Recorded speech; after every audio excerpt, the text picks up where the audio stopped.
Pasyon sa atong Ginoong Jesucristo, sulod kay Juan.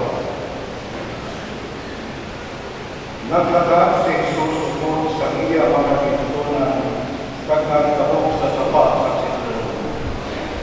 Payarin sa satululo, kag si Jesus sugod sa iya mga pintunan, nagsunod dito. Yan si Judas nagkato sa kahin, na may nagkakuhan sa mga sulat, kag makakuha niya sa templo kag ipadala sa pagulong ng mga sacerdote kag sa mga pasig.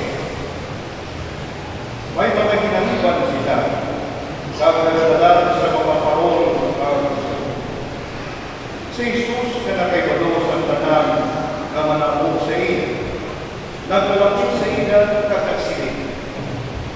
Sino wala ang pinapakita ninyo? Nagsabat siya. Jesus na Nazaret. Nagsiling si Jesus. Ako siya. Si Judas na traidor, karagdito o kanina. Sa pagsiling ni Jesus sa iya, ako siya. Nag-isol sila at nagtatumba sa tuba. Nagpamamot liwat si Jesus sa iya. Sino bala ang inyong pinapakita? Nagsiling sila. Jesus na Nazaret. Si Jesus nagsiling. Kinsilingan na ako siya. Kung ako ang inyong pinapakita, papauling alam ang inyong mga kautahan ko. Kinsiling ini agon maguman ang iya kinsiling. Amay ito. Wala siya magdula sa kanang naging kinhatak sa akin. Si Simon Pedro mamaspalan, gingamit ni hindi naging ang sudoon sa pinakamataas na sacerdote. Kagauto ang iya buong naglunan. Ang ngalan sa sudoon, pamusimang. Si Jesus nagsiling kay Pedro. Itabog ang iyong espada. Nagaunan-una pa pala ay hindi ko pagpingon ang kalis sa pag-alus na ihagat sa aking sa kamay. Panuban sa mga soldado, kagabi na kapitan o isang mga gwardiya ng Muhiyo, nagdakot kay Jesus. Gintapos nila siya, kanila siya sinuna kay Anas o kanang ni Caiaphas, na mga pinakamataas na sacerdote sa tulubi. Si Caiaphas ang naglaygay sa mga na mas maayo ang isa katao mamatay para sa tanan ng mga tao. Si Simon Pedro, ang isa kakitunan, nagsulod kay Jesus. Yan ang ditutunan ng Simon Pedro, kilalagin sa pinakamataas na sacerdote. Galing ako siya kay Jesus sa sulod sa ganding sa palasyo sa pinakamataas na sacerdote. Nagpagpilin si Pedro sa kuwasang paglahan namin, ang isa kakitunan na kinalagin sa pinakamataas na sacerdote, nagbalik sa kuwa. Pinampalan ng babae na nababantay sa paglahan, naging pasunod si Pedro. Ang babae na nagabantay sa paglahan, nagsiling kay Pedro. Isang ba ikaw sa mga tutunan sila ang tao? Si Pedro nagsabat. Hindi ako. Magpupunaw siya. Gali ang mga sumukuot, kag ang mga gwardiya, nagdaan sa dalayo, kag nagtulong palito sa pagkainipin. Si Pedro nagtulong palito ukod sa ila sa pagkainipin. Impamangko si Jesus sa pinakamataas na sacerdote, anong sa iya mga pintutunan, kag sa iya pagtulungan.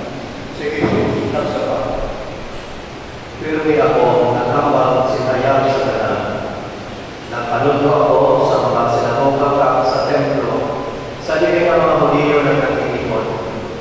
Wala ako sumari, pinatago sa aking pagkampal. Mga kawalan, pinausisa niya ako karon.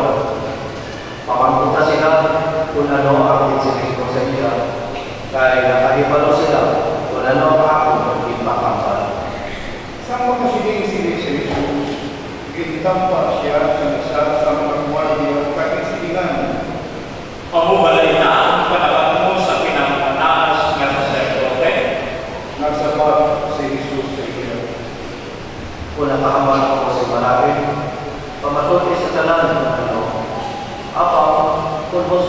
sa akong konsirin nga aking nagpapakaw.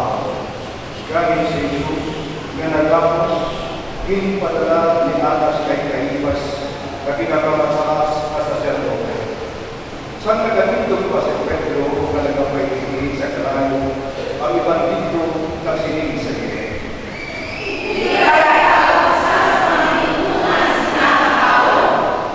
Si Pedro nagpanghiwala kakisigid. Hindi ako. Ang isa sa mga subuon sa pinakamatas na sacerdote, kapag hindi isang tao ang hinilangan ni Pedro nagkaroon. Hindi ba lang nakita ko ikaw bukod sa iya dito sa hardin? Diwa, si Pedro nagsinig. Hindi ako. Kaksakto nagpamalo ang mga. Himpuan nila si Jesus alin kay Caifás, kakilala sa palasyo ng gobernador. Karoon ang gana, wala magsulod ang mamaghiyo sa palasyo. At kung hindi sila magkatuan at makakaroon sila sa pagkaroon sa piyesta sa Pasko. Gani si Pilato nagwa sa pagkikita sa ila pagkakasinig. Ano ba na tungkol bago sining na tao? Nagsapat sila.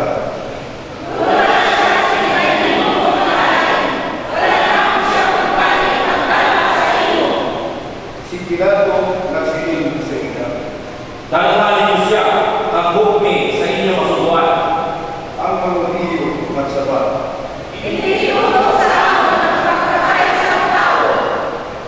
Ini manabo agud matuman ang isiling ni Jesus. Wala mo nasakit sa kamatayon ang iya pagkakiyan. Si Pilato nagbalik sa palasyo. Gitawag si Jesus kaging pamang. Ikaw wala ang hari sa mga Hudiyo. Si Jesus nagsabat. Imo pala ini na pamangkor, o isugilan ka lang sa apat na anumot sa akin. Si Pilato nagsilig sa iya. Ano ang tundo mo? Hudiyo na ako? Ang imong mga kasimanwa, ang ina pakulong ng mga saserdote, ako ang nagtugyan sa imo sa akin. Ano ba na ang imo mo? Si Jesus nagsabat. Ang akong pinalitan, hindi sa sinigalimutan. Kung ang akong pinalitan, hindi sa sinigalimutan.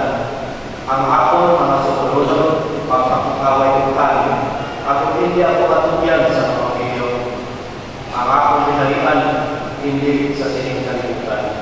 Gani si Pilato nagpamangkot sa iya. Kung ako, hari ba ikaw? Si Jesus nagsabat. Ikaw ang nagsiling na kapal. Tungkol sila ako na pagkatao, agad kami sa kalimutan, sa paghambal na nanood sa kamatukan. Ang yarap sa kamatukan, sa papamakit sa ako. Si Pilato nagpamangkot. Ano ba na ang kamatukan? Sa masiling ni Pilato, nagwa siyang buwan sa mga Hudiyo at nagsiling sa iya. Wala ko siya'y nakita ang kapangalan sa pagpunta sa iya. Habang sunod sa inyong pinabatasan, sa pagsa at piyesta sa Paskwa, nagahilway ako sa inyo sa isa ka priso. Karon, luya ko na ninyo mapinan ko ang hari sa mga Hudiyo. Nagsiling sila sa iya. Si Barabbas, isa ka bulong, yang ipakuha ni Pilato sa Jesus, kaging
Hindi ka pala ako makikipagpal sa ako.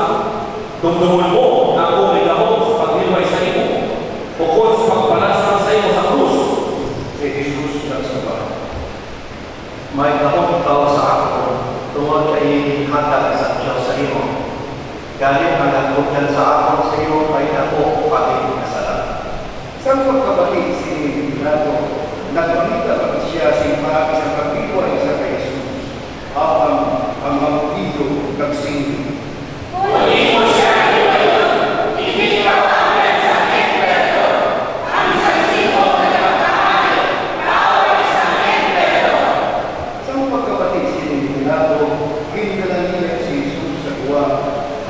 naglipot si Pilato sa Pukman sa loob ng ginagawa ang plataforma po sa Ebreo ginatawag ng Gabata. Pangalalas po sa utusan, kagbistira sa piyesta ng Pasko, si Pilato nagsilin sa mga Hudyo. Yari ang inyo, hari! Nagsingit sila.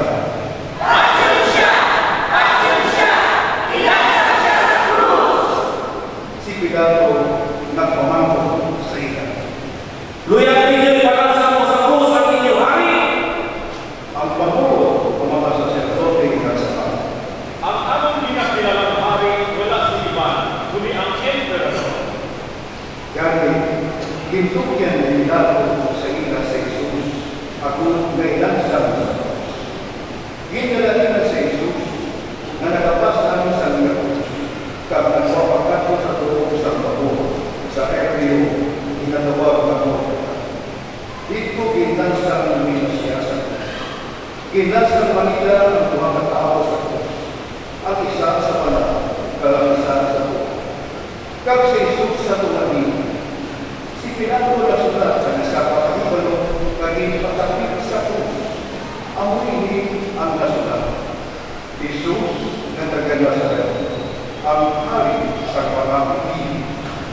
Madaming mga Hudyo na nababasa sa iyo ay ang loob sa dilig pinansang sa Jesus malapit sa syudad at ang mahibalo isulat sa Ebreo, Latin kag-Griego. Ang Pangulong mga saserdote sa mga Hudyo nagsiling kay Pilato, Hindi pa isulat ang hari sa mga Hudyo, kundi ini nga tao nagsiling, ako ang hari sa mga Hudyo.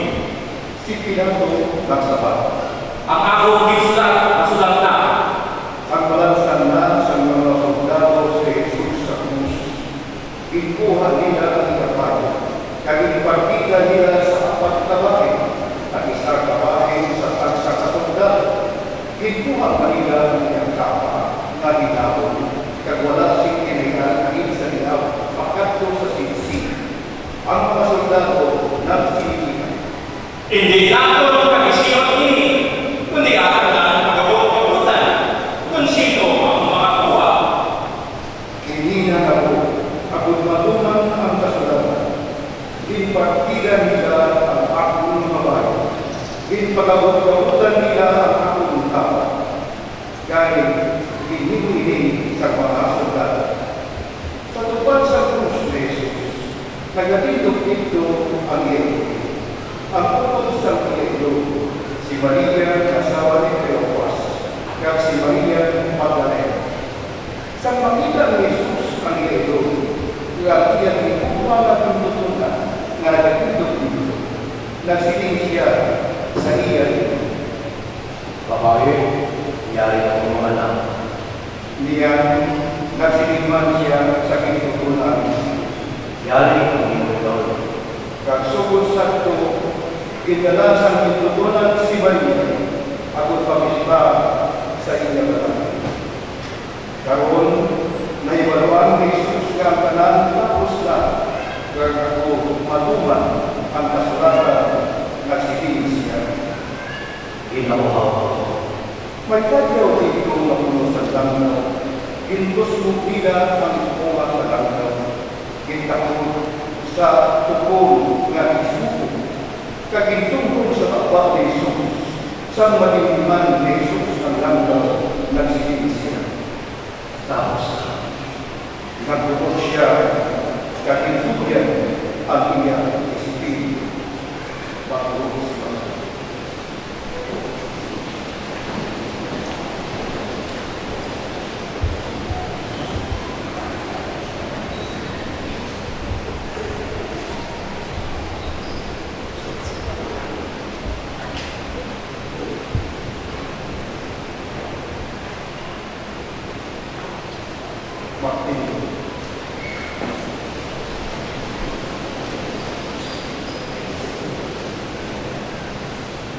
Diyan, ginpanayo sa mga ino kay Pilato, namugutan sila sa pagbalbag sa mga tingin sa mga tao na nasaksak. Katatan mo sila. Hindi mo niraigin kay Biyernes na adlaw kakindi sila bigyan na ang mga lawas sa pagpabilis sa krus sa adlaw kay Lugpao. Kapag nason na adlaw kay Lugpaway at naging kabalaan. Gani, naglagat ang mga soldado, kaginbalbal ang mga tingin sa mga aklan, kagisa pagkikagilan sa man tungkol kay Jesus. Apang sang makapot sila kay Jesus, nakita nila na patay na siya. Gani ko na nila pagbalbaga ang iya mga tingin. Apang ang isa sa mga soldado na may pangkaw, nagulog ang pilit ni Jesus, kagilayon nag-agay ang lupog kakuli. Ang isa na nakakita sili kay Tako, nagpamanukod sili. May butuan natin, yang iya na sili manukod sa mayroon niya na nakahambal siya sa kabanturan ako lumakupo pa. Nanaw ini ako lumakuman ang kasalanan. Wala siksa sa iyang naturan na mapan.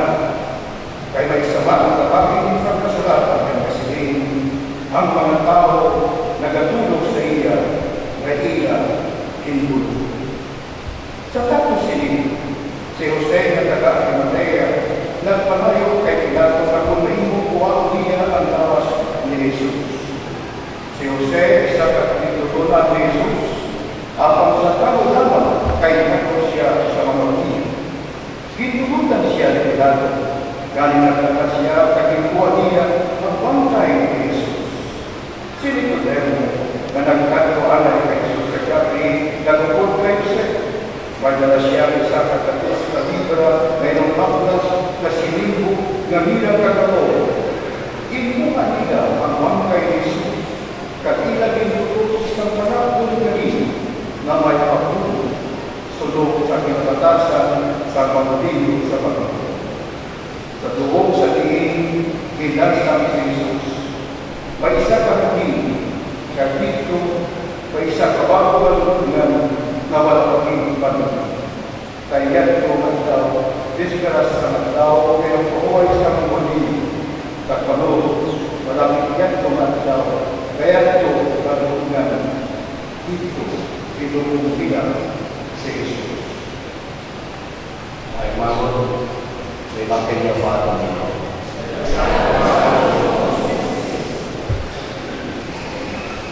Mga bayan,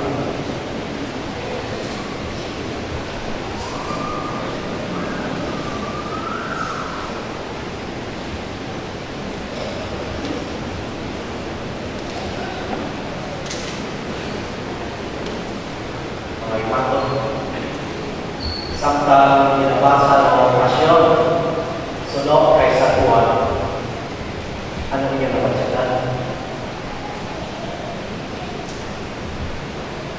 Murado ka ni sa lahat ay ipahato na napagsagan, samtang binabasa ng okasyon. Isa sa ako napagsagan ay magkakwayo natin takpak para mengajar ko dalam pokoknya keluar-keluar ako may magkakmakak namin sa doon. Kung may kawatisation na may dahil takpak na nagkakaroon. Huwag pa pasalit takpak ako may mga 65. Ikan kaya para kay Jesus. Iba-iba po na siya kung Domingo ay puasa ng okasyon, sunod kay San Marcos. Another evangelist. Pero ay ay sunod kay San Juan, na iwaw ko malapit kay Jesus. Sunod-sunod kay Rihanna. Description ng kasumatan ay alam na ni Jesus, very close. Aliplatong panahon ay italim ng tukanan ng pagsulat. Databo. May pagpapasyon at cepat kung tinakanan hasta sa pagpasa ng krus, pato sa bukid, at hasta sa anong pagkamatay. Kompleto na istorya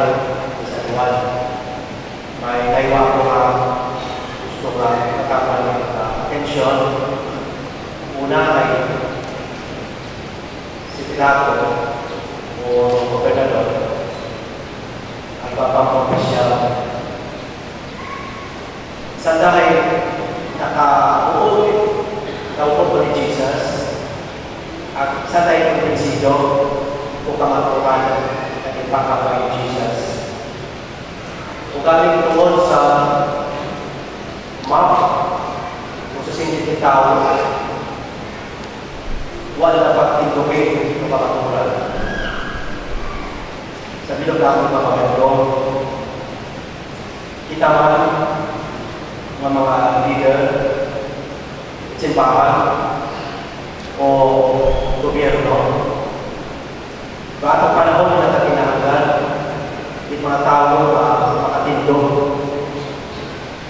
Ako doon kaayuman at katanungan ay magaguntan at magabalay. Ay kung yung mga tao ay tayo ng gobernador sa ating istorya na sunod-sunod ako ay tinitugan, sigurado huwag mapuswag, huwag kalinong o panuwag. Ipangabuyo natin para mga leader sa nasyon, ako presidente, ako vice-presidente, ang mga nagahimon tayo, o atong mga opisyal, atong provinsya, ang atong kabaluhan, naway pa sa kanan, sa kanan, kita mo ang isyo ay tumuman ito pagkakuhan.